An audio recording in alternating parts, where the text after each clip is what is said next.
Welcome to Victory Lane here at the Indianapolis Motor Speedway. And the quest to stand here in the cockpit of a race car and drink an ice-cold bottle of milk began today. Practice for the Indianapolis 500, day number 1. It was a beautiful day. It was a long day. It started at 9 a.m. It ended at 6 p.m. local time. So, in this video, it is absolutely packed and stacked. We've got results. We talked to the fastest driver today. We talked to several others that I think you're really going to want to hear from. And of course, I'm going to give you my analysis of what has taken place today. So, fastest today, as I believe he was last year, believe it or not, is Takuma Sato. And before we take a look at the results of today's 33-car practice, let's hear from Taku right after he got out of the car. I assume that was a toe lap, was it? Oh, yeah, big time. Yeah, I know. So this is a new car from the one you were using on the April test. Is it a brand new chassis or is it? Not brand new. I think Alex drove this, and I think Pato drove it last year. DCR kept in Speedway car out of the loop, so it always has been. But I don't know how old this guy is, but nicely massaged in the last 6 months, and the boys did a fantastic preparation. So it was a nice day. Shook down the car to be on top of the game. How did it feel in traffic? Pretty good. Lots to learn. It wasn't entirely happy with, but obviously last lap was a simply new tire with a big toe. I think anybody can do if you have opportunity. But the car's working better in a way that I want to. So let's say if the weather stay calm tomorrow, I think it was another product day, and then we should be ready. So now that you've heard from the fastest driver today, let's hear from the slowest, but it's really no insult to say that, because the effort that has been put forth to get the 33rd car onto the grid from Dragon Speed, AJ Foyt Racing, Cusick Motorsports, and of course the driver, Stefan Wilson, has been immense. So today they completed a veterans refresher test, and then they actually were able to get the car out and run in traffic, which frankly is a monumental success for that team. I spoke to Stefan Wilson right after he completed his 2-hour veteran refresher test today. You know, this car was in pieces like a bad tub on Sunday. It was in pieces yesterday. But still in less pieces this morning, and now it's circulating the Indianapolis Motor Speedway at 218.7, I think. So that's race downforce, race setup. So that's not too bad for us. I think we've got some refining to do. We've last run out there, we made some setup changes that really turned the car on, brought it back to a window that I was really familiar with and happy with, and we got a nice list of changes to try the rest of the day. So for the start, I'll take that. We'll go from here. We'll build from here. So is the plan to go out later today and run in traffic? Oh yeah, let's get mixed up. Let's get in the dance and get stuck in with that traffic running. That's going to be super important. I want to really feel out the car in those conditions. So I'm just really thankful to everyone that made this happen. Cusick Motorsports, the Dragon Speed crew, AJ Foyt Racing, all the teams in the paddock that contributed equipment so we could even run. Really thankful. Thanks, Dom.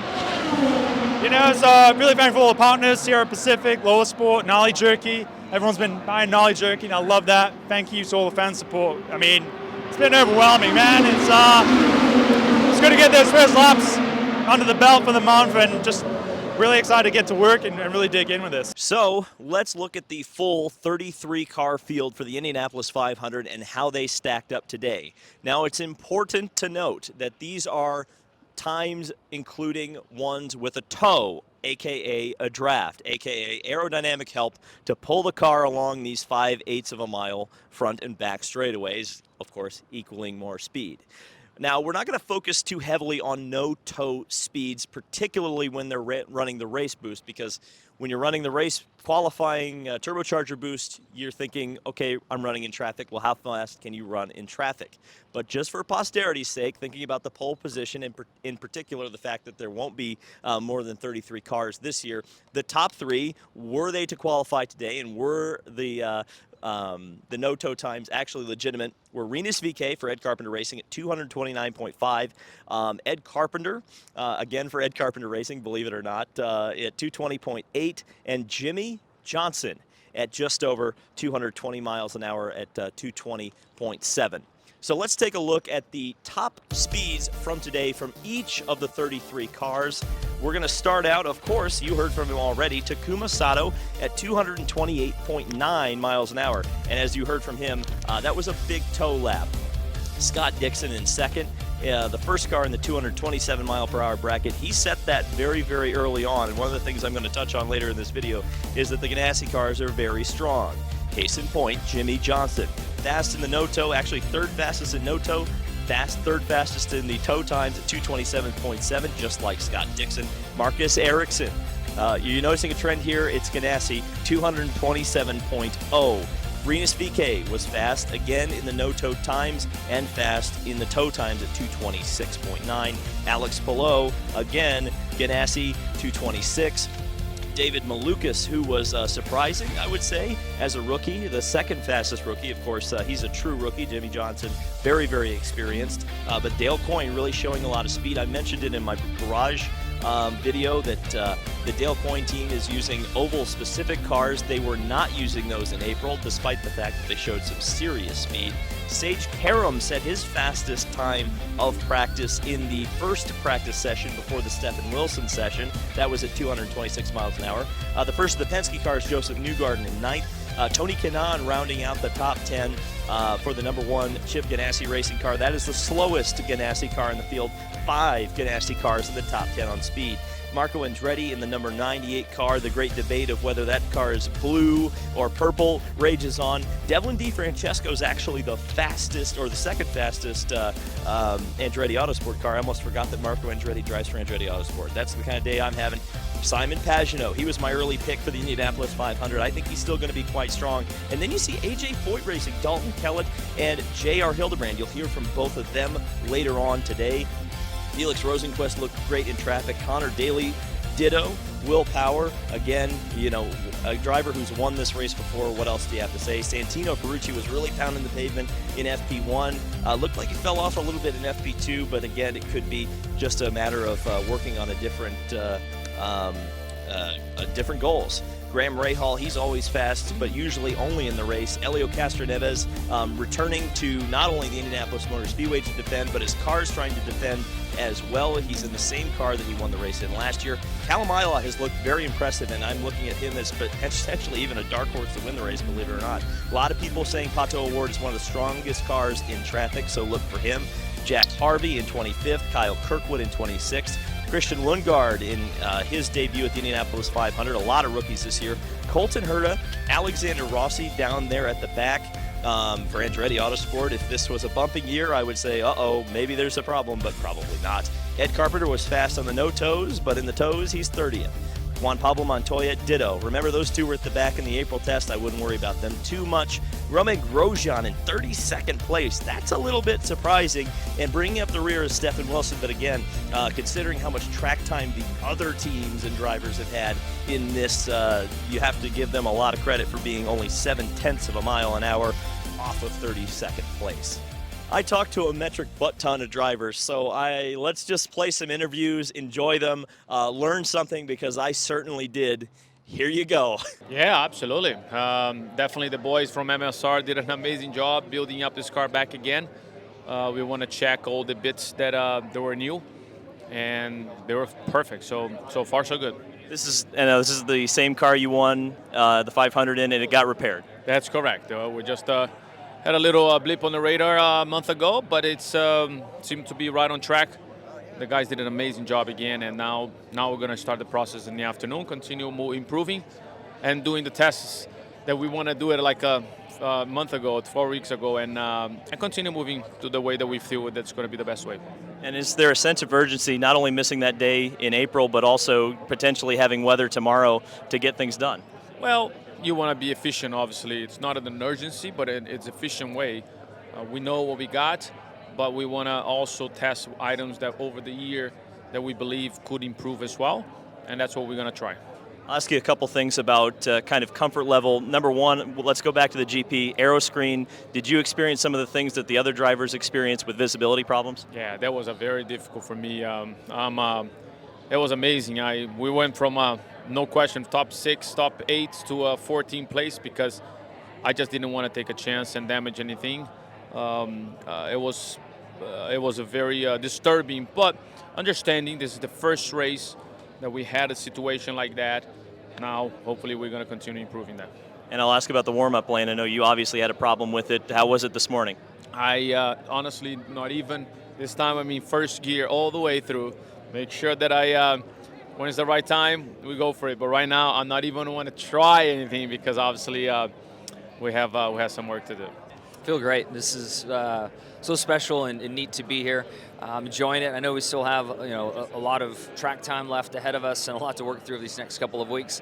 So trying to keep my excitement tempered and just be smart out there. So you obviously have a big team, 5 cars. Your experience with that in NASCAR, what is the difference in the data room between a NASCAR team and your Chip Ganassi racing team? It's quite different because of the rules. In NASCAR, we can't stream data off the cars. We can't collect data. So there really wasn't a lot of data to look at, or in-car video, or any of that stuff that we have here. We had a lot of simulation to look at.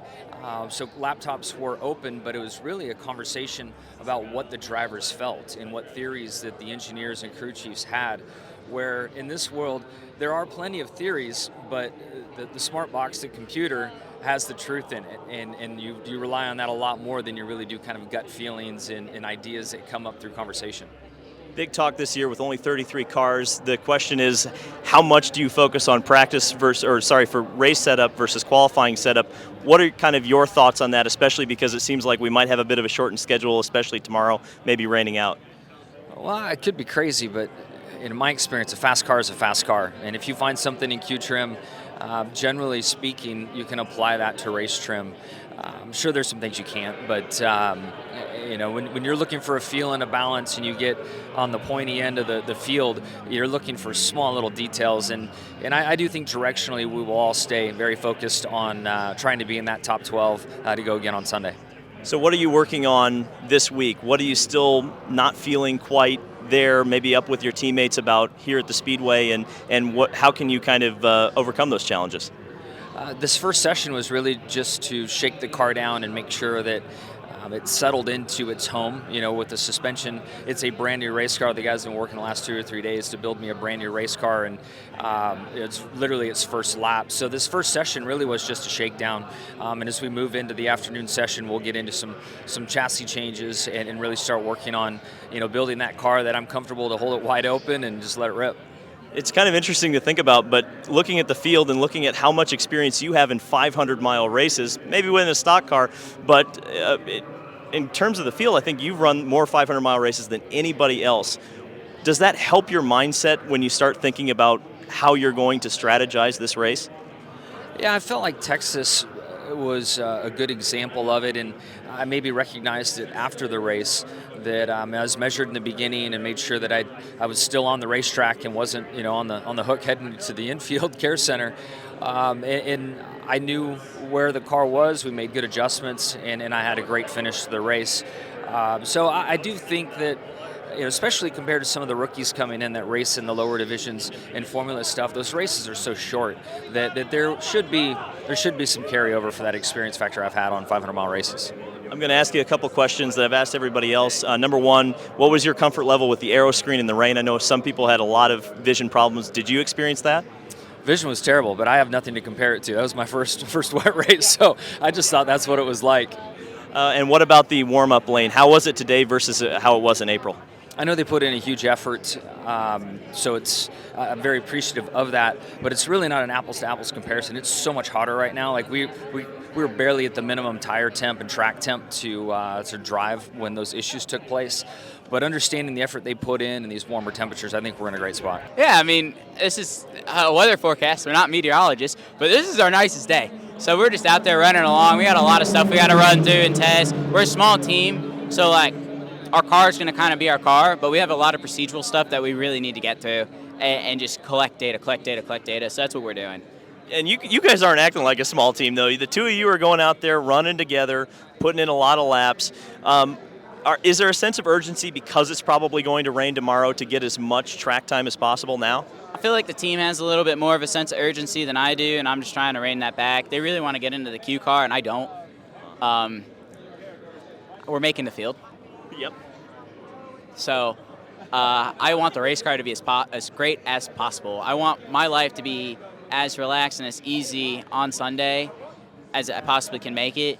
But obviously, we need to improve where the team has been qualifying. So I see the transition there, but I'm sure we'll be okay. I mean, it's got a lot of raw speed. Well, what is that process like when you qualify kind of further to the back? I feel like you were kind of mid-pack last year. 23rd. Well, see, okay, back of the pack. So how difficult is it to move up in this current era of Indy 500? Well, your race car is everything. I don't care what anybody says. I mean, when we started last year, 23rd, we were about 11th to 12th, and then the first caution's what caught us off guard because we didn't think we had to pit, but we ended up pitting under closed pits. But had we stayed there, we would have, after the first stint, sat 12th. So it's funny, everybody saves it for the last 50 laps. Your first stint's the most important stint, in my opinion, because it dictates the rest of your strategy. So if you can run a couple extra laps, or if you short fill, it just multiplies down the road. So we tried to go long, and if you run 2 laps long here, you're 4 laps long, 6, 10, 12. It just all of a sudden you're on a completely different strategy than everybody else. So we'll see what happens.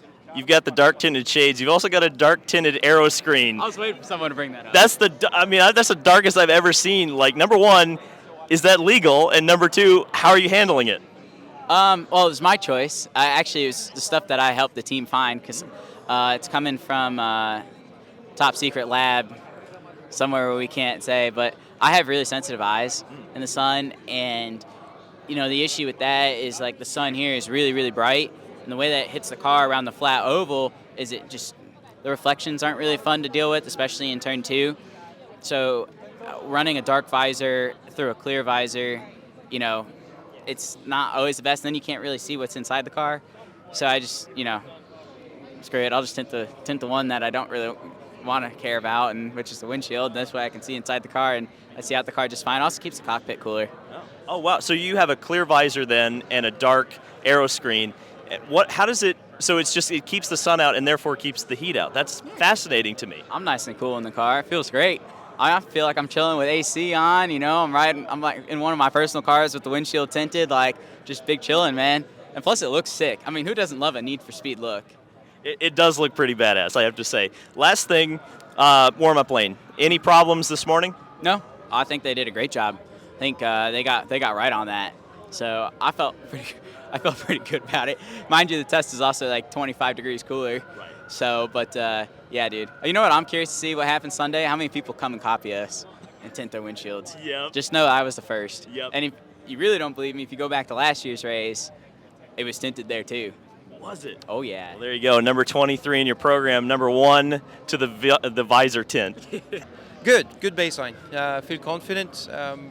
I think it was, I've got a car that I know if we were to race tomorrow, I'd be okay. I don't think it's a winning car yet, but we have a good baseline. I can work on it, make it better. So not too concerned about that. I'm more concerned about the sealant and the temperature rise this afternoon. I want to see how the track behaves. It seems like the sealant is quite different, so we'll see.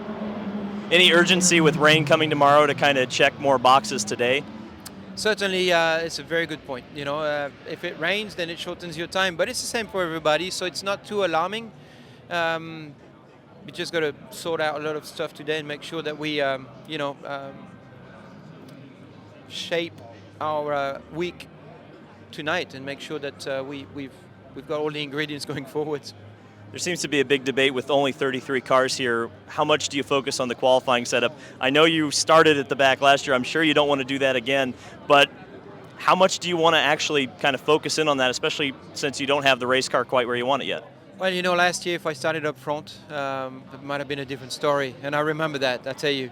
However, going through the field helped me get in position to attack at the end. Now, I would rather start in top 10. I think I would have all the chances to win the race. Starting at the back is always tricky, but and it's never nice to not have a fast qualifying day, because you just want to be the fastest man on earth for a day.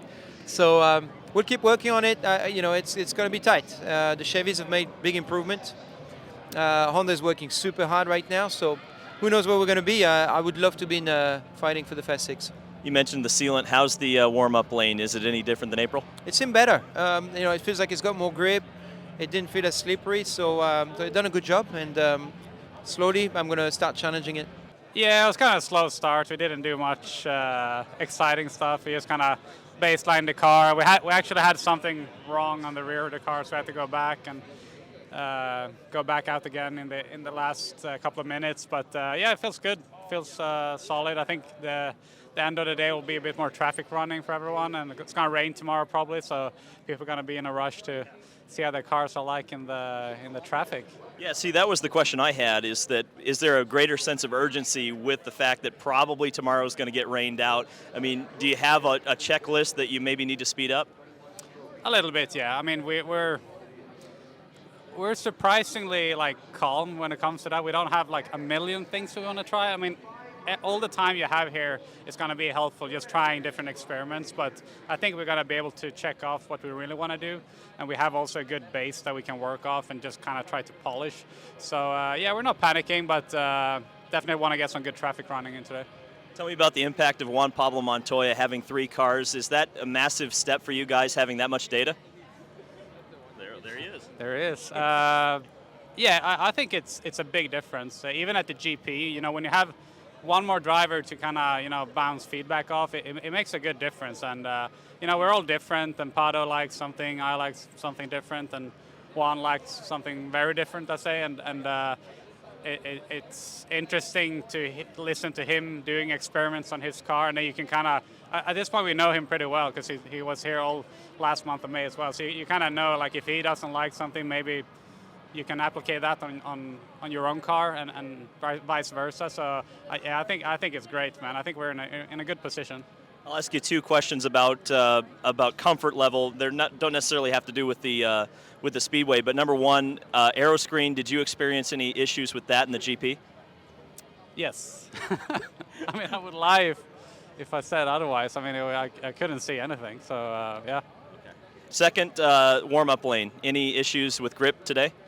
It seems way better. They did quite a lot of work. I think they did a good job with it. I heard there was a massive procedure, and yeah, it feels like normal now. So I was happy with that. It's pretty good. I think we were just close to the top 10 there. Just getting into some traffic running right now. There's only 33 cars, so we don't have to worry too much about qualifying at the moment. Between Jay and both our comments were we thought the car was really good alone, and potentially maybe lacking some downforce for traffic running, but no one can really follow that close at the moment. I don't know if it's a new sealer or if it's the conditions or we just haven't rubbered in the track enough, but traffic running seemed pretty tight, or pretty tough. Transition lane was awesome. IndyCar did a fantastic job getting that sorted out. It felt like you could nearly run it flat. I'm sure that's probably what it felt like previously, but they did a really good job with that. And you mentioned it, there's a lot of talk, like you say, with only 33 cars, the focus on a race setup versus a qualifying setup. Are you guys all in on the race setup? Are you even going to focus on qualifying? We're not going to even focus on qualifying, I think, till Friday, most likely. All right, 10-4. Tell me about how this feels. I mean, this is your rookie year. It's a big rookie class. This is a lot bigger of a rookie class than we usually see here. A lot of competition and a lot of people like you figuring it out. Kind of tell me some of your thoughts about that. I mean, right now I'm just getting through all the regular stuff that I guess the rookies have to get through, and that's figuring out how to get through traffic running, do all the media stuff, and figuring out how to run ovals and how little changes do so much to a car. It's pretty incredible. So getting through all that, I'm getting to the grips of things, but I still got a long way to go. How about the addition of J.R. Hildebrand? I know he was there with you in Texas. You were pretty quick at Texas. Tell me about how big his experience is coming into the team and helping you and Dalton out. It's huge, and we've also got Stefan Wilson that's sitting in the engineering room too. They both have a ton of knowledge, right? So I've been bouncing off a lot of things with them. And we're doing similar changes and have very, very similar comments. So it's really good to have somebody like that in our corner. So it started off, we were on the kind of baseline setup that we had ended the test with about a month ago, which is an iteration of our car from last year. We rolled off the truck, and I felt like the rear was a bit of a question mark, like the turn in it was a bit fast, and just in traffic, the car was kind of pitchy and grabby, and wasn't too comfortable with that. So we pretty quickly got onto our other packages that we wanted to evaluate today. And the second and third one that we tried were both really good. Was really happy with the balance, like the consistency through the corner, being able to kind of get close. And it's so hard to make a pass when you've got like 3 cars in front of you, but to at least be able to run there with them, I felt like we've improved the car in that sense. So overall, pretty happy with it. Yeah. Kyle mentioned that you got, at least he's not going to even worry about qualifying until Friday. Is that kind of the same path that you're going down? Pretty much, yeah. I think, it's obviously unfortunate that we don't have the excitement of bump day for the fans. I mean, it's selfishly a little bit less stress for us, but still it's exciting. Like with what happened with us last year with the last row and all that. Yeah, it was stressful in the moment, but it's a really cool experience for the teams and the fans to have that. So, it's good and bad, I guess. But not having that pressure, we are just focused on the race car for here and now. And plus, there might be weather tomorrow and Thursday, so like we're really today and as whatever running we get in the next couple of days is like race running 100%. You're a really technically minded guy. I've noticed a lot of drivers kind of talking about the sealer. How is the sealer feeling both on the warm-up lane and also on the track, and how has that changed kind of from last year? I think, definitely compared to the test, it's miles better than where it was. I think on that day you had, even though it was above that 50-degree threshold, you still had like overcast and the humidity. So I think the combination of the atmospheric conditions just weren't great for that stuff to activate. But the work they've done since then seems to be helpful. The apron felt comparable, maybe not 100% to where it was last year, but it felt like most of the way there. So it's pretty much almost back to normal. How about the addition of JR Hildebrand on the ovals this year? How much has that helped your program? It's been great having JR. It's his second year running with him at the Foyt program, and he's a great asset, and he's obviously very strong here and on the oval. So I really like working with him, and just having his experience, obviously, because between Kyle and Tatiana and I, it's kind of a young team, so it is maybe a nice change of pace to have some more of a veteran input when we come here. How do you feel about the addition of Stefan Wilson? Not really a fourth car, but kind of a fourth car, at least a data-generating car for you guys. Is that a positive, a negative, a neutral for you guys? I think we've added cars for the month of May the last couple of years, and this question kind of comes up, right? And I think it's, the honest answer is that any time on any team that you add a late entry, it's going to put some strain on the program. But I think we've done a good job preparing for that and getting the right crew in place to sort of help that transition. And they got the car, turned around quickly, and everything looks like it's going to be ready to go. So I think I don't see a big negative from an operations standpoint. And having the extra data and having Stefan's input is certainly a big plus. So I'm all for it. Ready? All right, JR, first 2 hours of official practice. How you feeling? It's good, man. It's just good to be back. It's always good to be here. We get this little period of time where even if the car's shitty, you don't worry that much about it because you got time to work on it. We don't think our stuff's not good, but it's always just that first kind of go at it out on track. You're just open-minded, kind of exploring what the thing's going to do, working, getting that first feel for kind of the changes that you have in mind, and getting in the swing of things. So it feels good. So both Dalton and Kyle mentioned to me that you guys are pretty much exclusively focusing on race prep until Friday. With what may be a truncated schedule with tomorrow looking pretty iffy, how much urgency is there to check some of those race day boxes? Yeah, I think that's, I think everybody's probably going to be in a similar boat. You'll see some cars go out and do a qual sim, kind of a light qual sim at some point. We used to do that ECR, just roll the cars out every day and do one just to kind of start getting a feel for it. But we actually did a little bit of it at the test on our car, just kind of exploring some downforce ranges and whatever. To more directly answer your question, for sure, we're already starting to kind of reorganize some of the test plan just to make sure that we prioritize some of the things that, maybe a way that I think about it is just like, what are we excited to try? Like, what are some of the things that we have really high hopes for, or really think might lend some clarity to what we're working with as the package of the car, just from a more like pulled back perspective, more zoomed out point of view. So we're kind of moving those things up the list to make sure that we hit them early in case there is something that we really need to like dig into, as opposed to doing, going through more of a like scheduled test plan, I guess, But yeah, I think it's all just going to be about being, working smarter, not harder over the next, certainly the rest of the day today, and then whatever time we have available to us over the week. You were a really strong asset to the Foyt team last year. You actually got a race in before Indy this year. Tell me about how well you've been able to gel with this team over the first 2 races, and now this one, the third. Yeah, it's great. I mean, it's been nice just being around, kind of knowing the guys you're working with. We had, like you said, we had a great month last year, and so I've been fortunate to, create a little gravity around my programs to pull in some good guys and that kind of stuff. On the mechanics side, we've had really good crews. This year is no different from that perspective. Got an awesome group of guys. But yeah, I mean, we head into this month just having done the open test even is like a big win for us to just know, all right, this is where we're at. We know where we're going to roll off the truck. We know how this is going to start out.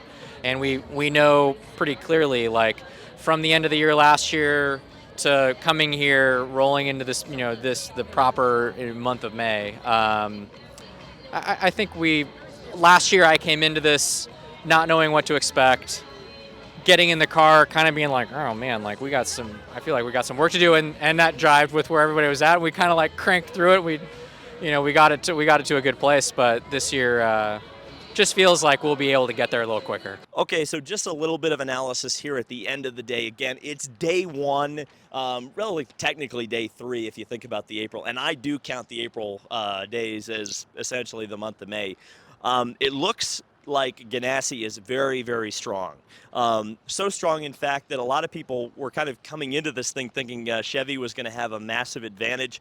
That doesn't seem to be the case at all. And so it seems like the Hondas are just as competitive, particularly in the back of the Chip Ganassi racing cars. Remember, they were fast last year, and Alex Palou almost won the race. And I want to make a point that I thought something was really interesting that I observed once the cars were kind of running.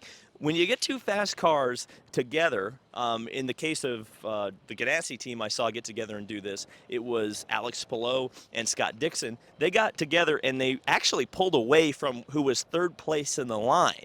So I'm wondering, because a couple of drivers talked about a bit of a sealer change. Obviously, we've known about that, but it seems to have changed the racing a little bit, just a tiny bit. So I wonder if you get a couple of fast cars hooked up, that you might be able to run away, especially considering how hot it is. The last time we saw a really hot race was 2020. That was a much more spread out race than kind of what we've been used to in this era.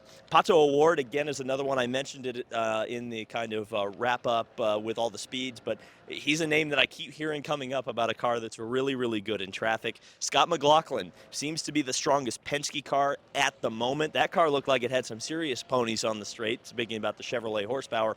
At one point, Colton Herta got alongside of him and couldn't quite get past him. And I don't think you can count out Takuma Sato. Yeah, sure, it was a toe lap today, but Takuma knows how to win here. He's a 2-time winner and has delivered an Indianapolis 500 for the last 2 teams he's raced for. I think he's driving as smart as he's ever driven in his career, quite honestly. Looking at his results, he's been able to get on the road courses with few mistakes. And I just think, I'm going to continue to go back to that Meyer-Shank pair until they prove me wrong. Helio Castroneves and Simon Pagenaud, I think they're going to be there right there at the end as well. Andretti Autosport, we're going to have to see. I'm sure they'll come in the race, and a lot of people are talking about that momentum with Colton Herta winning on the road course. But again, there's not a lot that translates outside of confidence that, yes, I can win. But he was on the front row last year. So, wow, what a day. Oh, and Santino Ferrucci and Sage Karam. I should mention them because I think I've been so impressed with the Dry and Reinbold team thus far. Again, they're coming in. They're a one-off effort. They do 1 race a year, and they look extremely well prepared, and they're hitting the ground running. So, day 1 here at the Indianapolis 500. Thank you guys so much for watching. I would not be here without you.